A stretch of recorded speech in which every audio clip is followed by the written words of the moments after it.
What if the voice everyone mocked you for could summon gods? In a world ruled by wolves and kings, an omega rejected by her mate is forced to sing. But what she unleashes changes everything. Her broken song wakes an ancient power, and the Alpha King, who hears it, he realizes she's not just a voice. She's his fate. Stay till the end, because what starts as a joke becomes the most haunting love story you'll ever hear. The cold in the city isn't natural anymore. It hums. Every night, the neon signs of Linares City flicker like dying stars, and the hum of drones replaces the old wind that used to whisper through trees. Somewhere between the concrete and the static, Leora Vale breathes into her cracked palms and watches her breath fog the air in her rundown capsule apartment. Her pack doesn't live here. They live up in the glass towers, high above the lower sectors, hidden behind biometric locks and marble gates. Leora used to belong there. Used to. Now she's the ghost of a lineage erased. The smart glass window projects headlines in her peripheral vision. Alpha King Kale Arden to visit East Sector. His image flickers, silver-eyed, cold as ice, the ruler of all northern packs. His arrival is supposed to be ceremonial, a check on loyalty, a reminder that even in a world of satellites and cyberwolves, tradition still rules. Leora pulls the blanket tighter. The fabric is threadbare, worn by years of neglect. Her digital ID still marks her as Omega Class, unbonded, unemployed. It burns to look at it. 5 years ago, she wasn't this invisible thing. 5 years ago, she had a future, promised to Ronan Thorne, rising alpha of the Silvercross pack. He'd chosen her, claimed her, whispered of futures in penthouse skies. Until the night her voice failed. The voice that defined an Omega's power, the empathic resonance that could calm raging wolves and heal fractured bonds, gone. A childhood fever had scarred her vocal cords, they said. Her song fractured. Her bond with Ronan, too. He severed it live on Holostream during the Moonlight Festival. In front of everyone. She still remembers the sting, his palm pressed to her heart as he declared, Leora Vale is unfit. Her gift is broken. The connection shattered. The pain didn't fade. Now she scrubs neon-lit diner floors to survive, wearing an identity band that pings her caste every time she walks through a scanner. When the pounding on her door comes, it's too sharp, too official. Leora Vale, a voice calls through the metal. By decree of Alpha Marcus of Silvercross, all pack members must attend the Feast of Unity tonight. Alpha King Kale Arden will be present. Attendance mandatory. Non-compliance punishable. Her chest tightens. She hasn't set foot in the high sector since the exile. She stares at the city lights trembling beyond her window. The hum of drones feels like laughter. Mandatory, she whispers, almost laughing. For me, the enforcer's voice is low, bored. Even the broken count as members, Omega. Be at the Sky Hall by moonrise. Then silence. She presses her palm to the window, the lights of the tower above gleaming like distant stars. The Silvercross Tower, where her old life ended. Where Ronan lives with his new mate, Lyra. Perfect, glowing, beta-class Lyra. Her pulse beats slow and heavy. There's no way out. The Alpha King's orders override even the city council. Disobedience is suicide. So she rises. Moves like an old wound reopening. In the mirror, a pale face, silver-gray eyes too large, lips cracked from city wind. Her hair, once white gold, now dulled to ash. She wipes condensation from the mirror and studies herself like a stranger. She doesn't have gowns anymore. Only one black dress she made from scraps, simple, clean, unremarkable. She slips it on, ties her hair in a loose braid, and leaves before she can think. The maglev train hums overhead as she walks through the frostlit streets. Her breath trails like ghosts. Every step toward the upper district feels heavier, like walking through memory. By the time she reaches the Sky Hall, the night sky burns violet with city glow. Drones drift like metal fireflies above the roof, where glass panels reflect moonlight and neon. The scent of roasted meat and spiced synthale floods the air. She hears laughter, sharp, confident, expensive. She knows that laughter. Ronan's voice carries, easy and cruel. Her pulse trips. She doesn't belong here. Not among them. But there's no escape now. 2 enforcers scan her wristband, confirm her attendance, and usher her through the gilded doors. The warmth hits her like a wave. Gold light, music, and hundreds of eyes. She feels every one of them. Some whisper. Others smirk. She's the scandal that refuses to die. She slips into a dark corner near a massive holographic tree whose roots pulse faint light. The hall feels like a living forest made of code and wealth, a simulation of nature for people who've forgotten what real air smells like. Then the doors open again, and everything goes still. He enters, Kale Arden, the Alpha King. No crown, no theatrics, just presence. He's taller than she imagined. All sharp lines and quiet gravity. His coat is long, cut from obsidian synth leather, his silver eyes cold and alive all at once. The hall bends toward him, subconsciously. His power hums low, resonant, like the pulse of the city itself. For a man said to command thousands, he doesn't speak much. Just a nod to Alpha Marcus, a single look that silences laughter. That look catches Leora. Not for long. Just a flicker, but enough to make her breath stall. Then it's gone. She thinks she imagined it. And then she hears it, Ronan's voice again, slick with false charm. "My king," he calls, "since you've traveled so far to assess our pack, perhaps we should offer you entertainment." A song, maybe? The crowd chuckles. Lyra giggles behind her perfect hand. "Oh," Ronan adds, eyes glinting. "We do have a singer. Once famous in our ranks. A legend, even. Perhaps we should invite our little Omega songbird." Her heart stops. The laughter turns toward her like heat. Alpha Marcus, eager to impress, claps his hands. "Excellent suggestion, Ronan. Leora Vale, step forward. Let your voice honor the king." The silence that follows is thick, mocking. Every eye burns. And Leora knows. This is no invitation. It's execution. The silence is brutal. It presses against Leora's ribs like stone. Her pulse roars in her ears, drowning out even the hum of the Sky Hall's hollow lights. Hundreds of eyes pin her to her seat, some curious, most gleaming with that sick, familiar thrill, people waiting for a train wreck. Her hands tremble in her lap. She stares at the reflective floor, where the light from the simulated moon ripples across the marble like water. She remembers that night 5 years ago, Ronan's voice slicing through the same kind of hush. "You're broken, Leora." The memory bites hard. Leora Vale, Alpha Marcus Repiats, Impatien. "You will sing." She swallows. "Alpha," with respect. Ronan's laugh cuts her off. "Oh, come now. It's tradition. Surely the king would love to hear what remains of her gift." Lyra leans in, eyes gleaming. "Please," she coos. "For old time's sake." The pack erupts in low, cruel laughter. Even the servants at the edge of the room pretend not to hear. Leora's chair scrapes softly as she rises. She doesn't remember deciding to stand. It just happens. Her knees feel like glass, but she locks them straight. No one expects her to move. They expect her to crumble. Hide. Cry. Maybe that's why she moves forward anyway. Every step across the glowing floor feels like stepping into fire. Her name hums around her, whispered and bitten back.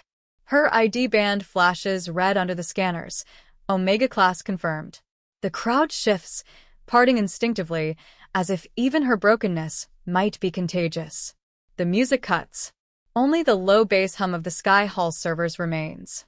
The king watches from the head table, expression unreadable, like he's carved from mercury and stone.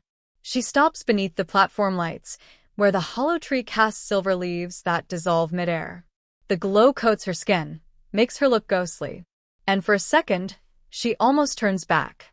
Almost lets them win again. But then she thinks of her grandfather. The old man who used to hum lullabies that vibrated through her bones when she was a child. Songs not meant for the crowd, but for the heart. He'd told her once, "Your voice isn't gone, Leo. It's only waiting to find who it was meant for." She'd laughed then. She doesn't laugh now. She closes her eyes, takes a breath so deep it hurts. The cold air burns her throat raw, and then she lets it go. The sound that leaves her lips isn't smooth or perfect. It starts as a whisper, raspy, uncertain. Someone snickers. But then the tone shifts. It's not the song of the pack, not the chant of strength and unity. It's older, Deeper. the melody wraps through the hall like smoke, slipping under laughter, through the cracks of pride and cruelty, until it coils in every chest and tightens. Her voice trembles, but it lives. It hums with electricity, layered with something that doesn't belong in any modern frequency. Her implant, damaged years ago by fever, glows faintly beneath her skin. The room's AI sensors flicker, glitching for half a second. Then the holographic tree reacts. Its branches shimmer gold, its leaves flutter down like data fragments, turning to light. The air thickens and people stop breathing. The melody climbs higher, weaving sorrow into something magnetic. It's not loud. It doesn't need to be. It reaches the marrow. The wolves in the room feel their beasts stir, restless, confused. Ronan stands frozen, his smug grin faltering. Lyra grabs his arm. What's happening?" she whispers. No one answers. Up at the head table, the Alpha King doesn't move, but his eyes open wider. The silver there flares, a light so cold it could burn. His fingers flex once against the table's edge, then still. The sound threads through him, and for the first time in years, Cale Arden feels something in his chest uncoil. His wolf, ancient, immense, bound in silence, stirs awake. Every instinct screams hers. Leora doesn't see it. Her eyes are closed, her voice trembling on a note that doesn't exist in any scale. She sings not for them, not for the king, not for vengeance. She sings for the hollow part inside her that forgot how to be alive. When the last note breaks, it doesn't fade, it fractures. The energy ripples outward, invisible but felt by every soul present. Lights flicker. The room exhales as if it's been holding its breath for centuries. And then, silence. Absolute. Electric. The king stands. The scrape of his chair echoes like thunder. Every wolf instinctively bows their heads, even before realizing they're doing it. Power rolls off him in a wave, a frequency that vibrates every implant, every glass, every heart. Leora opens her eyes. Cale Arden is looking at her. Not with boredom, not with judgment, but with recognition. The kind that steals air from lungs and erases the space between what is and what was meant to be. He descends the steps one by one. The crowd parts like water. The guards don't dare move. When he reaches the base of the platform, the world feels smaller. What was that? His voice is low, rough. That song. She stares at him. I don't know, she manages, her voice still trembling. It's mine. He studies her, expression unreadable, but his eyes, their glow softens. No, he says quietly. It's ours. The words vibrate through the floor, through her, through everything. The crowd doesn't understand, but the wolves do. They feel the shift, primal and ancient, written in the bloodline itself. And Ronan, oh Ronan, his face drains white as he realizes what's happening. He's watching the Alpha King's power flare like a storm, and every ounce of it is directed toward the Omega he once cast aside. The hall erupts in whispers, panic, awe. Leora stands still, breathless, caught between disbelief and something she can't name. Cale steps closer, his voice barely more than a growl now. Who taught you that song? My grandfather, she says softly. He closes his eyes. Of course, he murmurs. The lost bloodline. When he opens them again, his gaze is no longer just human. It glows like molten silver, the mark of a wolf recognizing its match. Every being in the hall feels it, the resonance, the bond, the inevitable. The Alpha King's next word is almost a whisper, but it shakes the room. Mate. And just like that, the joke dies. Forever. The word hangs in the air like a thunderclap. Mate. One syllable, but it detonates through the sky hall like a bomb. For a full heartbeat, no one moves. The holographic leaves freeze midair. Even the servers that hum beneath the marble glitch, caught in the echo of something older than technology. Then the whispers start. Soft, frantic. He said, did he say? No, that's impossible. She's an Omega. Ronan staggers back, eyes wide and wild. His face contorts in disbelief, then rage. No, he chokes, shaking his head as if he can undo reality by sheer will. She's nothing. She's broken. But Kale doesn't look at him. His eyes, those piercing, mercurial eyes, are locked on Leora like she's the only thing that exists. The silver light burning behind them isn't just power, it's recognition.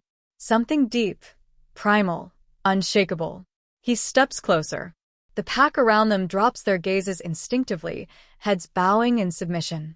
The air thickens, dense with dominance, and the static charge of something ancient reawakening. Leora can barely breathe. Her entire body hums with the same vibration that ripples through him. It's like every molecule in her being knows his name, even though she's never spoken it before. Mate, he says again, quieter this time, but the word vibrates through the floor, through her bones. She stumbles back a step, shaking her head. That's not, no, you don't even know me. Kale's jaw tightens. I know enough. His voice drops lower, raw. That song, no one sung the Anima Resonance since before the old split. It's a call, Leora. A bond call. It only responds to the other half of the same soul. The phrase hits her like cold water. The other half. Her mind spins. He takes another step forward, slow, deliberate, every movement controlled like he's restraining something dangerous inside him. His wolf is awake now. Everyone feels it. Alpha Marcus finally finds his voice. My king, he stammers, stepping forward, his power flickering weakly under Kale's presence. There must be a mistake. This Omega, she's of no standing. Her records show she was rejected by. Kale's gaze flicks toward Marcus, and the Alpha drops to his knees before the sentence is finished. Do not presume to correct me on my bond, the king says, calm and lethal. You will not speak of her again as lesser. Ronan's face twists. You can't mean that. His voice cracks under the pressure of the power pressing down on him. She's nothing. You don't know what she did, she's. Kale's attention shifts. The temperature drops like a power failure. I know what you did. The king interrupts, his tone a knife. You severed a bond out of pride. You humiliated her for being weaker than you could understand. Tell me, did you enjoy watching her break? Ronan's mouth opens, but no sound comes. Kale's wolf surges beneath his skin. His aura rolls through the hall like thunder, shaking every glass and light panel. A few guests cry out, pressing their palms to the floor in instinctive submission. Leora's heart hammers. She should be terrified. Instead, something inside her, something that had been caged for years, lifts its head and breathes for the first time. She steps between them. Stop, she says softly, but her voice carries. Don't waste your wrath on him. He's already empty. Kale looks down at her, the sharp lines of his face softening by fractions. He hurt you. She nods. Yes. And I lived. The words hang there, simple, but defiant. The sound of her voice steadies, no longer trembling. The king's expression shifts from rage to something quieter. Respect. Maybe even awe. He exhales through his nose, pulling his power back with visible effort. The lights steady. The oppressive hum in the air fades to silence. Then he turns back to her, lowering his head slightly in something that might almost be reverence. You shouldn't have sung that song here, he murmurs. You called to me across every bond that ever broke. Her lips part. I didn't mean to. I know. He almost smiles, though it doesn't reach his eyes. That's what makes it real. Behind them, Marcus and the rest of the Silver Cross leadership stand in stunned silence. The protocol manuals, the chain of command. None of it matters now. The room has already decided where its gravity lies. Kale extends a hand. Come with me. The hall murmurs. A single phrase ripples through the gathered crowd like wildfire. The Alpha King has chosen an Omega. Leora stares at his hand, at the power and promise and chaos in it. The world tilts. If she takes it, everything changes. If she refuses, well, that was never really an option. Her fingers tremble as they brush his. The instant their skin meets, a flash erupts, silver light flooding the hall, a shockwave of raw, living energy. Wolves gasp as their implants surge with static. A few collapse to their knees. In that flash, Leora feels it, his mind brushing hers, his heartbeat syncing with hers, the pull of something eternal snapping into place, like a circuit reconnected after centuries of outage. The king exhales sharply, his grip tightening just enough to steady her. "It's done," he murmurs. The bond's sealed. And for the first time in her life, Leora hears something inside her that isn't pain or emptiness. It's a soundless hum, steady, alive, infinite. Her song. But it isn't alone anymore. It hums in two voices now. The maglev roared across the skyline like a streak of lightning, slicing through clouds of industrial haze and moonlight. Beneath it, Linaris City shrank, its neon veins and glass towers fading into the distance. Leora sat silently in the cabin across from the Alpha King. Her hands were clasped in her lap, still trembling from what had happened only hours ago. The world had changed with a word. Mate. She glanced out the tinted window. Below, the lights of the lower sectors blinked like the eyes of restless spirits. Her old world was down there somewhere. The diner, the tiny capsule apartment, the smell of metal and oil. Gone now. Across from her, Cale Arden sat motionless, a silhouette of dark authority. His coat was unbuttoned now, revealing the faint shimmer of circuitry along his collarbone, the mark of an alpha born with enhanced resonance control. The hum of his power filled the cabin like a second heartbeat. "Are you going to keep staring at the city?" he said finally, his voice low. "Or at least ask where we're going?" She's startled. Should I? One corner of his mouth lifted. "You have the right now." "The right?" she repeated. He leaned forward slightly, silver eyes cutting through the dim cabin light. "You are my mate, Leora Vale. That makes you queen of the Northern Pax, by blood, by law, and by bond." The words didn't fit in her head. They sounded too large, too heavy, like they belonged to someone else. "I didn't ask for that. No one ever does," he said softly. "Fate isn't a democracy." She let out a shaky breath, staring down at her hands. Then what if fate's wrong? Cale didn't answer immediately. He turned his gaze back to the window, the sharp light of the moon reflecting off his profile. "It hasn't been wrong yet," he said after a moment. "Just cruel." The silence stretched between them, thick, awkward, charged. When the train slowed, it wasn't near any station she knew.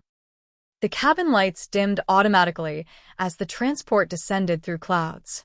The sensors flickered, recalibrating as they entered a high-altitude tunnel carved into a sheer wall of stone. Leora pressed her palm to the glass. What she saw stole her breath. A fortress, carved into the heart of a mountain. Its towers rose from the ice like black spires, streaked with the glow of moonlight and tech lines. The entire structure pulsed faintly with energy, an ancient citadel upgraded for a digital age. Hover drones circled like metallic ravens, and at the base of the cliffs, wolves the size of hoverbikes patrolled the perimeter. "This is your home?" she whispered. "Our home," Cale corrected. Her stomach twisted. The words were warm, but the implication chilled her. Home. As if she could just step into his world and fit. The train docked with a soft hiss. The doors slid open, releasing a gust of cold, pristine air. It smelled nothing like the city, no ozone, no metal. Just frost, pine, and something older. Two guards stood at attention on the platform, heads bowed. Their eyes glowed faintly under the moonlight. Cale motioned for her to follow. She hesitated, then stepped after him. The sound of her boots echoed through the metallic corridor. Every surface gleamed, obsidian floors, silver walls, light running through glass veins like blood through arteries. Wolves in tactical uniforms watched silently as she passed, their expressions unreadable. Somewhere deep in the structure, a low howl echoed. It wasn't mechanical. It wasn't rehearsed. It was real. She shivered. Kale glanced back at her. "You'll get used to that." "I'm not sure I want to," she murmured. He smiled faintly, just enough for her to see the edges of humanity behind the steel. "That's what I said my first week here." They stopped at a massive set of double doors, metal and stone fused together with glowing runes that pulsed to Kale's heartbeat. The doors slid open with a sigh, revealing a vast chamber. It wasn't a throne room. It was too quiet for that. Too raw. Fires burned in glass spheres that floated along the walls. At the center was a window, a single, massive pane of crystal that opened to the endless expanse of stars. The sky seemed close enough to touch. Kale stepped aside. "This is where I think," he said simply. Leora walked in slowly, her footsteps muffled by the furs laid across the floor. The air was warmer here, scented faintly with cedar and smoke. She felt the faint pull of energy again, like the same resonance that had surged through her in the hall, but calmer now. "This place," she whispered. "It's alive." Kale nodded once. "Every alpha of my bloodline has sung to this mountain. It remembers." She turned to him. "So?" A flicker of amusement crossed his face. "You think only Omegas have voices that carry power?" Her cheeks warmed. "No, I just—" He cut her off gently. "You've lived too long among wolves who think strength only roars. True power listens." The words hit her deeper than she expected. For a long moment, they stood in the vast quiet, the night pressing close around them. Finally, she asked, "Why did you bring me here, really?" Kale studied her, his gaze sharp, unflinching. "Because the bond changes everything. My power is too great when I'm alone. It fractures the packs, corrupts the bloodlines. With you," he hesitated, searching for the right words. "With you, the balance returns. You're the anchor." "I'm the broken one," she said bitterly. "The one who can't even sing right." He took a step closer, until the air between them buzzed with heat. "You sang the one song that could wake me," he said quietly. "That's not broken, Leora. That's destiny." Her throat tightened. She turned away before he could see the tears threatening to rise. "And what happens now?" Kale's answer was soft but final. "Now the world learns what it means to underestimate an Omega." Behind him, the mountain trembled. Just slightly, as if the stones themselves agreed. The fortress woke with the dawn, if you could call it that. High in the mountains, sunlight barely touched the valley before noon, leaving the halls bathed in a cold blue twilight. Leora woke to the sound of distant howls, the hum of geothermal vents, and the whisper of snow against the glass. For the first time in years, she wasn't waking up to the hum of a broken radiator or the drip of condensation in her apartment. The air here smelled clean. Wild. Free. And yet, she couldn't shake the feeling of being watched. Her quarters were vast, too vast. A soft white bed that could swallow her whole, floor-to-ceiling windows overlooking the clouds, walls that glowed faintly with living energy. The temperature adjusted to her body automatically. Machines murmured in the walls, but she didn't understand their language. The dress she'd worn to the feast hung neatly folded over a chair. Someone had replaced it with new clothes, simple black leggings, a wool tunic, soft boots. All her size. She wasn't sure if that was comforting or terrifying. When she stepped outside, 2 guards waited. Both bowed. "Good morning, Luna." The title froze her mid-step. "Don't call me that," she blurted. "I'm not." One of them, a broad-shouldered woman with short hair and a scar along her jaw, straightened. "Forgive me, ma'am. The king's orders." The other added, "You'll be escorted to the council hall at first bell. The council requests an audience." Leora's pulse quickened. "Council. They wish to verify your status." Ah. There it was. Not everyone would accept a rejected Omega as the fated mate of the Alpha King. Of course they wouldn't. She followed them through winding corridors lit with blue-white light. Everywhere she went, people stared, some with awe, most with thinly veiled disdain. By the time they reached the council hall, her stomach was a tight knot. The chamber was circular, carved from black stone. Around its perimeter sat 12 alphas, leaders of the major packs of the north. Their faces were carved from varying shades of suspicion and pride. At the center stood Kale. He turned as she entered, the faintest hint of reassurance flickering in his eyes. But when he faced the council again, his expression hardened to steel. Leora Vale, said the eldest of the alphas, a gray-haired man whose wolf scent was like frost and iron. Formerly of the Silvercross pack, Omega class, and bonded. And now, he paused, his tone dripping with disbelief. Queen of the Northern Territories. The words hung in the air, cold and deliberate. Kale's gaze didn't waver. By bond, by song, and by the decree of fate. The old alpha snorted. Fate is not law. Law is law. You risk destabilizing centuries of order by claiming her. What message does it send to our packs when an alpha king mates beneath his class? Leora's pulse thundered. She should have felt small, humiliated, but something in her chest rebelled. Beneath his class. She'd heard those words all her life. Not again. She stepped forward before Kale could respond. The movement drew every eye in the room. It sends the message, she said, her voice steady, that power isn't born in rank. That the moon doesn't care what title you wear. Murmurs rippled through the chamber. The old alpha's eyes narrowed. You dare speak before the council?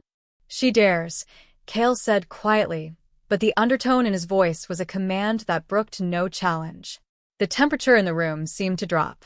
She speaks with my authority, and she speaks truth. The old alpha bristled, but did not push further. Then let her prove her place. Let her sing the king's song before the moon. If the bond is real, the mountain will answer. Kale's expression shifted, a flicker of caution. He turned to Leora. You don't have to, he murmured, barely audible. But she met his gaze, remembering the years of silence, the laughter of those who had watched her fall. I want to. The council murmured again, some amused, others curious. That night, they gathered beneath the open sky atop the fortress spire. The cold bit deep, slicing through her clothes. Above, the moon hung full and vast, painting the snow in silver fire. The council stood in a semicircle. Kale stood beside her, his presence a steady wall of heat at her back. Whenever you are ready, the old alpha said, his tone a challenge. Leora closed her eyes. The wind tugged at her hair. The world hushed. She thought of everything. The rejection, the loneliness, the song that had changed everything. And then she began to sing. This time, there was no fear. Her voice rose into the air, soft at first, then stronger, threads of sound spinning out into the cold night. The melody wasn't planned. It came from somewhere deeper than thought. It was both old and new, like memory rediscovered. The snowflakes trembled midair. The mountain itself seemed to hum in answer. A low vibration rolled beneath their feet. The ice along the cliffs shimmered with silver veins. The moonlight brightened, bending toward her as if drawn by their resonance. The council gasped. Wolves dropped to one knee, overcome by the instinctive pull of power. Even the old alpha's eyes widened. Leora's song soared, pure and alive, echoing through the peaks. When she opened her eyes, the reflection of the moon danced across the tears on her cheeks. Kale watched her like a man seeing the divine for the first time. When the last note faded, silence fell, reverent and raw. Then the mountain answered. A low, resonant sound, not quite a growl, not quite a song, rose from deep within the earth. The ancient stones themselves sang back, echoing her melody. The old alpha staggered a step backward, his voice hoarse. The mountain answered. Kale's eyes gleamed with pride and something softer. Told you, he said quietly. Leora exhaled, trembling. For the first time, she didn't feel like an outcast pretending to belong. She felt seen. The council bowed. Every single one. And in that moment, the broken Omega became the voice of the North. But as the night wind howled, Leora didn't see the shadow moving on the far ridge, the faint flicker of red eyes in the snow. Someone was watching. Someone who wasn't ready to accept her rise. The morning after the moonrise, the fortress felt different. The air was alive. Every corridor hummed with whispers, guards murmuring of omens, of silver light that had poured from the mountain, of an Omega who sang the impossible. Some were reverent, others uneasy. Leora could feel it too. The walls themselves seemed to pulse faintly when she passed, as if recognizing her. She didn't understand the connection, only that something ancient had awakened, and somehow it was tied to her. When she entered the king's study, Kale was already there, standing before a massive holographic map that hovered above a table of carved obsidian. Lines of glowing blue stretched across the northern territories, and red markers pulsed like wounds. He didn't turn when she entered. You felt it too, didn't you? Leora hesitated. The mountain? Kale nodded slowly. The mountain. The song. The bond. All of it. He turned then, his gaze hard, focused. Something responded to you that hasn't stirred in centuries. My ancestors sang to that spirit for generations. It never answered. She swallowed, uneasy. And now it did. His jaw tightened. Now it woke up. He motioned to the map. And our enemies felt it. Look. Across the holographic display, red zones pulsed brighter. Territories in the east and south. Packs loyal to rival alphas. Ones who had always resented Kale's reign. They're moving, he said. The resonance signature from her song disrupted every sensor network in the region. Power grids glitched. Communication systems flickered. They think I unleashed a new weapon. Her pulse quickened. I didn't mean to. Kale crossed the space between them in 2 strides, his hand rising to gently cup her chin. I know, he said softer now. You didn't mean to, but it doesn't matter. The world will believe what it fears. She met his eyes, silver against silver, and felt the strange, magnetic pull of their bond hum beneath her skin. It wasn't just attraction. It was gravity. What happens now? She whispered. Kale's gaze dropped briefly to her lips before he caught himself. He stepped back, breaking the tension like snapping a wire. Now, he said, we prepare. And you learn to control what's inside you. Her stomach flipped. Control? He nodded. Your resonance isn't just a song, Leora. It's energy. Ancient energy. The kind that shaped our kind before technology did. If you don't master it, it could destroy you. Or me. Or both of us. A faint knock interrupted them. The door slid open, revealing a tall, lean man with dark hair streaked silver. He bowed slightly. My king. Luna. Kale's voice was clipped. Draven. Report. Draven's eyes flicked toward Leora before he spoke. Scouts found tracks along the southern ridge. Not ours. Someone crossed into our borders last night. Kale's expression darkened. Who? We're not sure, Draven said. But there were tech disruptors. Stealth grade. Military level. Not from any allied pack. Leora felt a cold dread crawl up her spine. They're coming for us? Kale didn't answer immediately. His gaze was distant, calculating. Not us, he said finally. You. Draven shifted. There's more, sir. We captured one of them alive. Bring them, Kale ordered. Minutes later, 2 guards dragged a bound figure into the chamber, a man dressed in black armor with the crest of the Crimson Fang pack scorched across his chest. His face was pale, his eyes defiant. Kale regarded him coolly. Why trespass in my domain? The man spat blood on the floor. We were told the king had bound himself to a witch. A false Luna. We came to confirm it. The insult hung in the air. Before Kale could speak, Leora stepped forward. Something hot flared inside her chest, something old, instinctive. The air vibrated. The man's eyes widened as the light shifted, faint silver flickering along the edges of Leora's skin. Look at me, she said quietly. He tried to resist, but his body obeyed, compelled by something unseen. Do I look false to you? Her voice deepened slightly, resonating like 2 tones layered over one another. The man trembled, his breath hitching. The guards glanced at each other. Kale didn't move, just watched, assessing. Leora took another step forward, the faint glow intensifying around her. "You came to kill me," she said softly. "So listen well. I am not the false Luna. I am the Luna who answered the mountain. And if you ever cross my border again, the song that raised it will bury you beneath it." The man's eyes rolled back. He collapsed to his knees, gasping, trembling. The power cut off as abruptly as it had come. The glow faded from her skin. Leora swayed on her feet, dizzy. Kale was beside her instantly, catching her before she fell.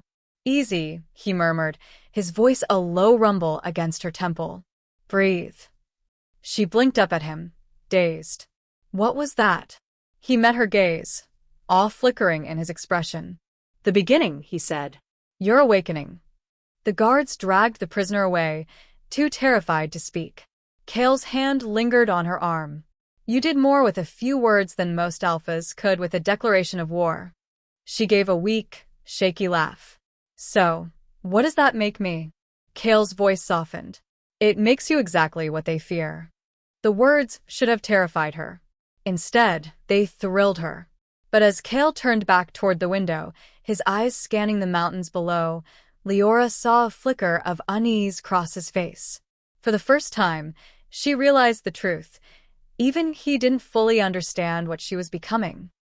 And somewhere deep in the fortress, beneath layers of steel and stone, the mountain hummed again, softly, warningly, as if something ancient had woken beneath the ice. And it was listening. Days blurred into weeks. Snowstorms raged around the fortress, and in their wake, the entire mountain seemed to breathe with her. Wherever Leora walked, the lights brightened by a fraction. The stone beneath her feet pulsed with faint warmth.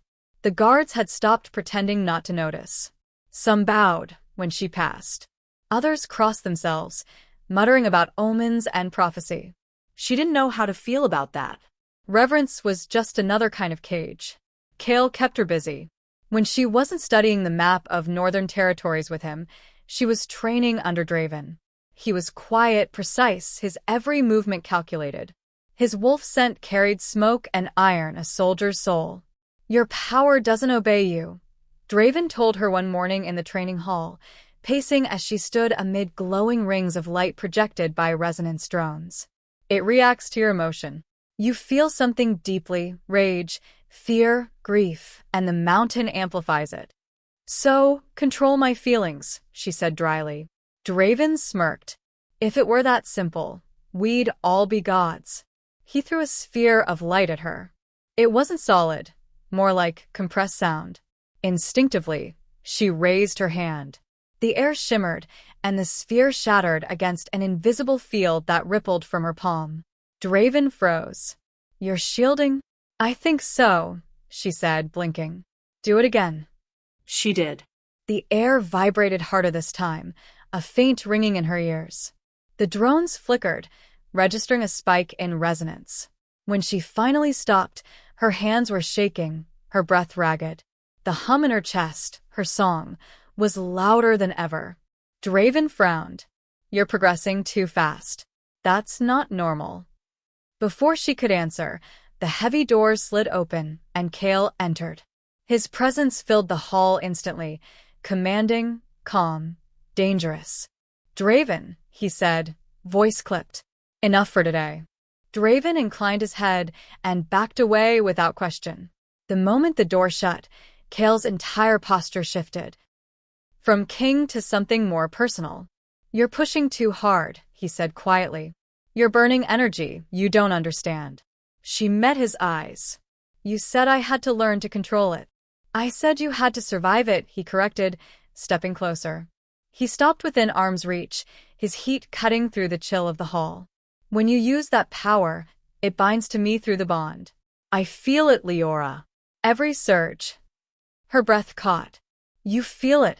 He nodded once. "Like a current. It drags me with you." She blinked, then looked away. "That must be inconvenient." He gave a quiet, humorless laugh. "That's one word for it. A pause." The silence between them was heavy, but not uncomfortable. She could sense the question hovering in his mind. "Kale," she said softly, when the mountain answered, "Did you know this would happen?"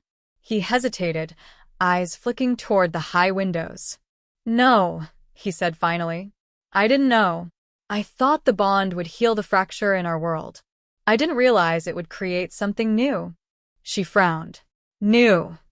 Something stronger than anything before it. Before she could respond, a sharp alarm cut through the hall. The lights dimmed, flickered red. Kale stiffened. Perimeter breach. They ran.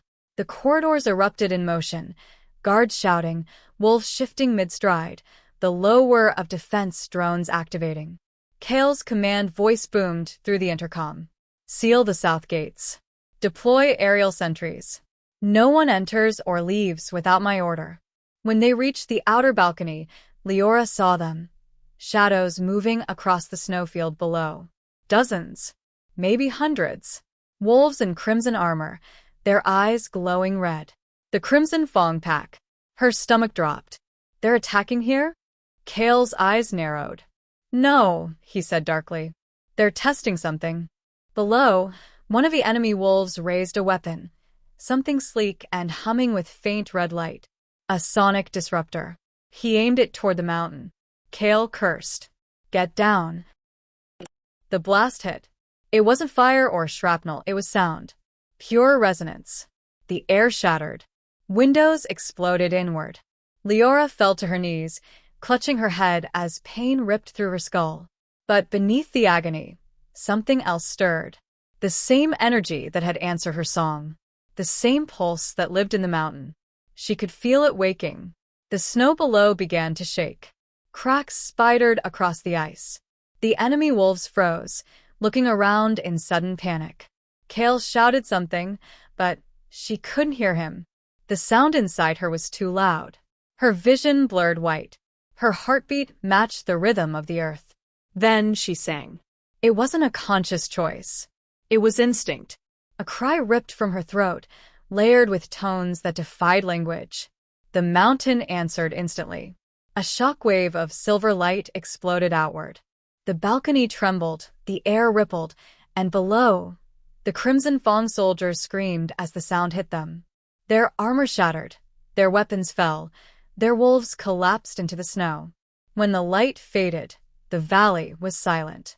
Kale was on his knees beside her, his hand gripping her shoulder. His eyes glowed silver bright. "Leora," he said hoarsely. "Look at me." She blinked. Her vision swam. "What did I do?" "You saved us," he said, "and terrified everyone else." He helped her to her feet, but she could barely stand.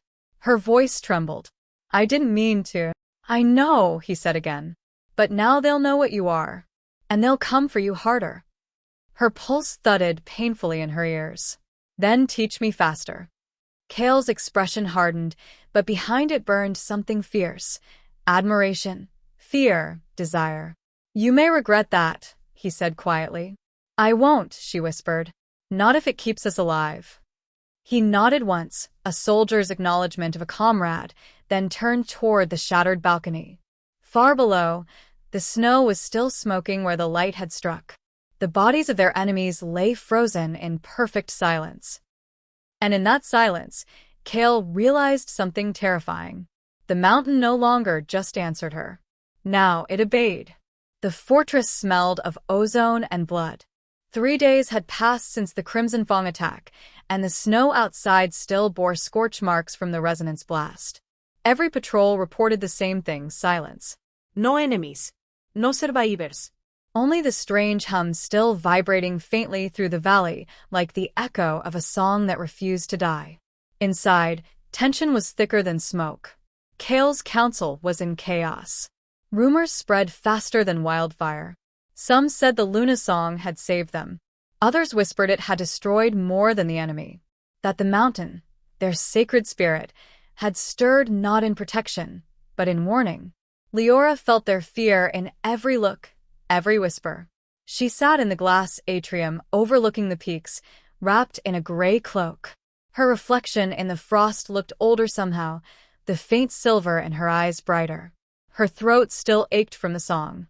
Every time she swallowed, she tasted iron and static. The door behind her hissed open. Kale's scent reached her first, frost and smoke, tempered by something sharp, like iron heated just to the point before melting. "They're afraid of me," she said softly, not turning. He paused behind her. "They fear what they don't understand. Do you understand?" His silence was answer enough. Finally, he moved to stand beside her, his reflection joining hers in the window, two silver-eyed figures against the storm. "What you did was more than resonance," he said. "The mountain spirit responds to you like you're part of it." "I think," he hesitated, jaw tight. "I think you are." She frowned. "What does that mean?" Kale exhaled, watching the steam curl into the glass. "Our oldest records, the archives of the first howl, they talk about the moon binding. A time when the spirit of the mountain bonded with a human host to maintain balance between the physical and the divine. But the last vessel was destroyed centuries ago." Her chest tightened. "You think it's me?"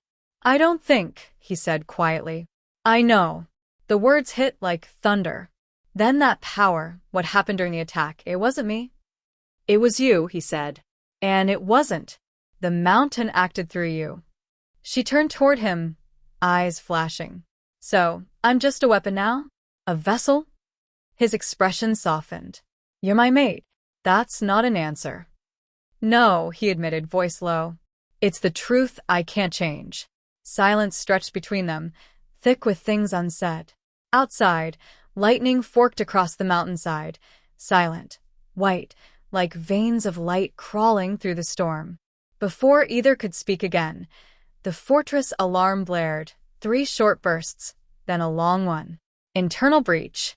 Kale's eyes snapped to hers. "Stay here." "Like hell," she said. He didn't waste time arguing. He was gone in seconds, his stride long and lethal. The guards outside scrambled to follow. Leora turned back toward the window, heart pounding. Then she saw it. Movement along the inner wall, beyond the glass. A shadow slipping between columns, too fast, too silent. Before she could react, the lights flickered. Then the window shattered. She screamed, throwing her arms over her face as shards exploded inward. The storm howled through the opening, icy wind slicing through her cloak. Something lunged from the shadows, tall, armored, eyes burning red. A crimson Fong assassin. He was on her before she could breathe. She rolled aside, catching only a flash of steel.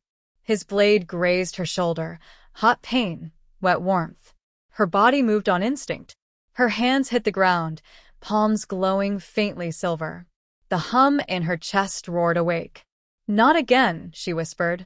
"Not like before." The assassin lunged again. She exhaled, and the world bent. Sound warped around her.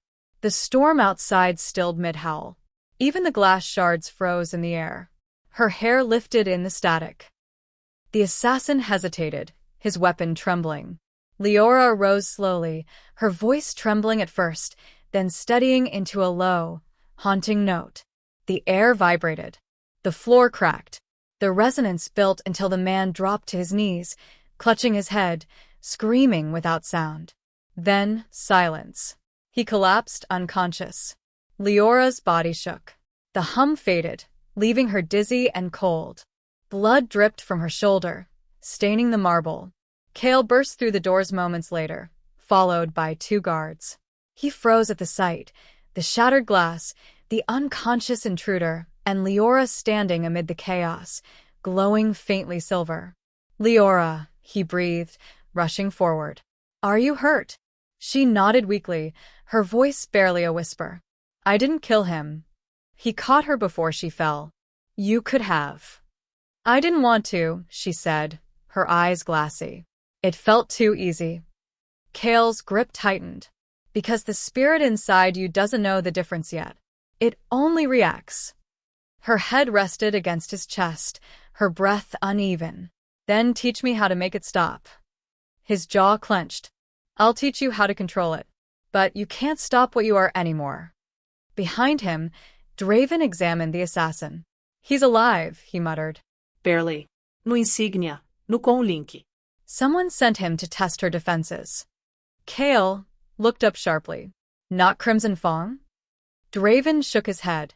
Different tech. More advanced. Maybe corporate. Kale's expression darkened. Then it's worse than we thought. He lifted Leora into his arms, ignoring her weak protest. Get him locked down, he ordered. And seal every access point. Draven nodded and barked orders. As Kale carried her down the corridor, her head resting against his shoulder, she whispered, Kale, what if the mountain isn't just power? He glanced down. What do you mean? Her eyelids fluttered, her voice barely audible. What if it's alive? He stopped walking. Because deep beneath the stone, below the fortress, below the ancient caverns, a low, inhuman growl echoed through the rock. And the mountain answered. The storm raged for 2 days. Lightning clawed at the peaks, while thunder rolled through the fortress like an ancient drum. But the sound that haunted everyone most wasn't from the sky. It came from below. A low vibration pulsing through the floors, too deep for human ears, but strong enough to rattle glass. The mountain itself was breathing. Kale didn't sleep. Neither did Leora. The healer had sealed the wound on her shoulder, but the ache went far beyond flesh. Whenever she closed her eyes, she saw flashes, ice cracking, voices whispering, silver light bleeding from the stone. On the 3rd night, Kale summoned her to the lower hall. This is where it began, he said quietly as they descended an unmarked stairway spiraling into the dark. The air grew colder, the light dimmer. Only the hum of her own energy kept her warm. The archives say the first howl began down here, he continued. The original pact between the Alphas and the mountain. The bond that made our kind. Leora's fingers brushed the walls. They weren't just stone. They were smooth and cold, like glass fused with metal. Ancient, yet alive. The faint silver veins running through them pulsed faintly with each step she took. She swallowed. You said the last vessel was destroyed. Kale nodded. She was. The spirit was sealed beneath the mountain. It was supposed to sleep forever. The air grew denser, heavy with static. Every breath shimmered in front of them. Supposed to, Leora echoed. So, why do I feel it watching me? Kale didn't answer, but his hand brushed the hilt of the blade at his side. It wasn't a gesture of comfort. It was preparation. At the base of the staircase, a door waited. Massive, circular, covered in symbols that seemed to twist when you looked too long. Leora's heart pounded. You've never opened it? No one can, Kale said. Only the bonded. Only the Luna of the spirit. Her stomach dropped. You mean? I mean it's waiting for you. Before she could respond, the hum deepened. The symbols on the door began to glow. A soft light bled from her skin, answering it. Kale's voice was low. It knows you're here. The pulse between her ribs quickened, aligning perfectly with the rhythm in the stone. She reached out. Her fingertips grazed the center of the door, and the world exploded in sound. Silver light flooded the chamber, burning hot and blinding. The air rippled with pressure. Kale grabbed her arm, anchoring her as wind roared out from the seal, whipping his hair and cloak. Then silence. The door cracked open with a sigh that sounded disturbingly like a heartbeat. Leora stumbled forward, breath shaking. The space beyond wasn't a room. It was a void filled with pale mist and a faint, rhythmic pulse. She stepped through before Kale could stop her. The air inside felt thicker, alive. She could hear faint whispers, too soft to make out, layered like echoes underwater. Shapes drifted in the fog, fragments of stone, metal, old runes glowing like dying embers. At the center of it all lay something that didn't belong in this world. A massive heart, crystalline and luminous, suspended in the air by threads of silver energy that pulsed like veins. It was beating, slow, steady, impossible. Leora's knees went weak. It's alive. Kale's hand settled on her shoulder. His voice was reverent. The mountain's core. The spirit of the first howl. The heart pulsed once, hard enough to make the floor shake. And then a voice filled her head. Not in words, but in pure sound. A resonance deeper than thought. Little one, it sang. You've come home. Leora gasped, clutching her temples. Kael, ikan hiri. He caught her as she staggered. What is it saying? She looked up at him, tears in her eyes. It called me its vessel. The heart pulsed again, faster this time. The threads of light tethering it to the ceiling shivered, stretching toward her. Kael pulled her back, but the resonance hit them both like a wave. Images flashed in her mind, wolves of light howling under twin moons, rivers of silver running like blood, the world cracking open under song. She screamed. The energy burst outward. Kael's armor shorted, lights shattered. The ground split in glowing veins. When it faded, she was on her knees, trembling. The heart had gone dark again, pulsing faintly, as if exhausted. Kael knelt beside her. His hands shook. What did it show you? She swallowed, her voice hollow. The truth. He searched her face. Say it. It wasn't sealed because it was dying, she whispered. It was sealed because it was too powerful. The mountain isn't just a spirit, Kael. It's a wolf. An ancient one. The first. He froze. The first wolf. She nodded, tears streaking her cheeks. And it's waking up inside me. The silence between them was deafening. Kael's wolf stirred beneath his skin, reacting instinctively. His eyes flashed bright silver. Then we're out of time, he said. If the first wolf rises through you, every alpha in the world will come for your blood. Not because they hate you, because they'll think you're the end of them. Leora stared at the pulsing heart in the mist, horror and awe warring in her chest. And are they wrong? Kael didn't answer. But deep beneath the sound of the storm, the faintest echo whispered through the caverns. A growl, low, ancient, and hungry. And for the first time since her awakening, Leora wasn't sure whether the mountain answered her or whether she was already answering it. The snow never stopped falling that night. It blanketed the fortress in white silence, muffling every sound except the low, rhythmic pulse that came from deep beneath the mountain, the heartbeat of something ancient and hungry. Kael didn't call the council. He didn't summon the guards. This wasn't politics anymore. This was prophecy. He stood at the balcony of his private chamber, the storm winds tearing through his dark hair, his silver eyes locked on the horizon where lightning crawled across the peaks. Leora stood behind him, wrapped in one of his cloaks, her skin pale from exhaustion, her heartbeat still echoing faintly in time with the mountain. She could feel it in every breath, the call of the first wolf whispering at the edges of her mind. Its voice wasn't words, but song, raw and primeval. It wanted her to let go, to merge, to finish what it started centuries ago. She spoke first. It's getting stronger. I can't hold it back much longer. Kael turned to her. His expression was calm, but his wolf was restless beneath the surface. We'll find a way. There has to be one. There isn't. Her voice cracked. You saw what it did to me in the chamber. If it wakes fully, I won't be me anymore. And if that happens... She couldn't finish the sentence. He crossed the distance between them, his hand brushing the side of her face. You think I'll let you go quietly? Her throat tightened. If you love me, you might have to. For a long moment, they just stared at each other. The Alpha King and the Omega who had become his Luna, bound by a force neither of them had asked for. Then Kael whispered, I didn't spend a lifetime ruling alone to lose the one thing that makes me whole. He turned toward the console embedded in the wall. Draven's preparing the defense grid. If the first wolf breaks free, I'll channel it through the energy matrix and lock it again. She shook her head sharply.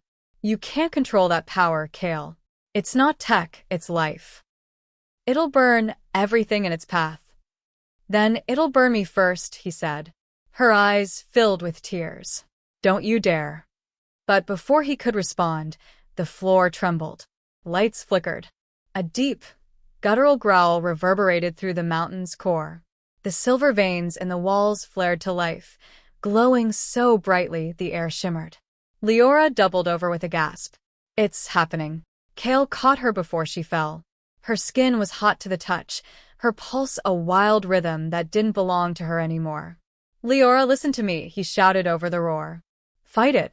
She clutched his wrist, her eyes glowing silver-white. "I can't. It wants to live." The mountain split with a sound like thunder cracking the sky. A column of light erupted from the peak, slicing through the storm clouds. Every wolf in the Northern Territories felt it, the call of the first howl. Kale's knees buckled under the pressure of the resonance. His wolf howled within him, torn between submission and awe.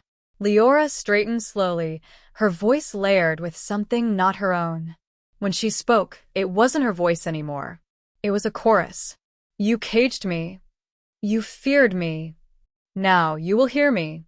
Kale forced himself forward, his aura flaring against the raw energy. No. "You will not take her." The chamber exploded with light. The walls cracked. The mountain howled. Kale dropped to one knee, every cell in his body screaming under the pressure of the power she was radiating. But through the blinding brilliance, he saw her, Leora, floating inches above the ground, her hair white fire, her eyes twin moons. He did the only thing left. He sang. It wasn't a song of dominance or command. It was a plea, the same ancient resonance her voice had awakened in him the night of the feast. The soul song. His tone trembled at first, but the bond between them caught it, magnified it. It reached her through the chaos, threading through the roar of the first wolf like a promise whispered through eternity. Leora gasped. The light flickered. The entity inside her hesitated. Kale's voice broke on the final note. "Come back to me, little wolf." She looked at him, really looked, and for a heartbeat, she was Leora again. Then she screamed. The light collapsed inward, a blinding implosion that sucked the air from the room. Kale lunged forward, catching her as the resonance broke free from her body like smoke escaping a flame. It shot upward, through the cracked roof, into the storm. And then, silence. The hum was gone. The mountain was still. He held her tightly, terrified to look down. "Leora?" Her chest rose weakly. She opened her eyes. They were no longer glowing. Just gray again, soft, human, alive. "It's quiet," she whispered. He exhaled, shaking with relief. "It's over." She smiled faintly. "You call me back." He brushed a tear from her cheek. "You sang me first." They stayed there on the shattered floor while the storm finally broke, dawn spilling through the broken ceiling like a benediction. When the first light hit the horizon, the wolves outside howled, not in fear, but in reverence. The ancient power had returned to sleep. The balance was restored. Days later, the fortress was rebuilt. The council bowed before their new queen without question. The legend of the Luna, who silenced the first wolf, spread across the territories like wildfire. But Leora never forgot the voice in the dark, the one that had called her little one. Sometimes, when the moon rose full and cold over the peaks, she would stand at the balcony beside Kale and feel the faintest hum beneath her feet. Not threatening, not hungry, just listening. Kale would slide his arm around her waist, pulling her close. "You hear it again?" She'd smile. "Always." "And what does it say?" She leaned her head on his shoulder, eyes soft on the horizon. "That it's still waiting for us to sing." He chuckled quietly. "Then let it wait." The wind carried her laughter across the snow, soft and bright and alive. And somewhere deep beneath the mountain, the first wolf, its heart now calm, dreamed to the rhythm of her song. And so, under the sleeping mountain, the broken songbird became the queen who silenced gods. What began as a cruel joke at a feast ended as a legend written in silver light.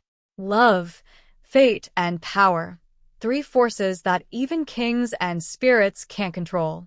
But maybe that's what makes stories like Leora and Kale's so unforgettable, because sometimes the monsters we fear are the only ones who truly understand us. If this story moved you, if you felt that pulse of magic and heartbreak, don't forget to subscribe and join our growing pack of dreamers. We share more dark fantasy love stories every week, tales of cursed hearts, fated souls, and power that always comes with a price. Until next time, keep your eyes on the moon. You never know who might be singing back.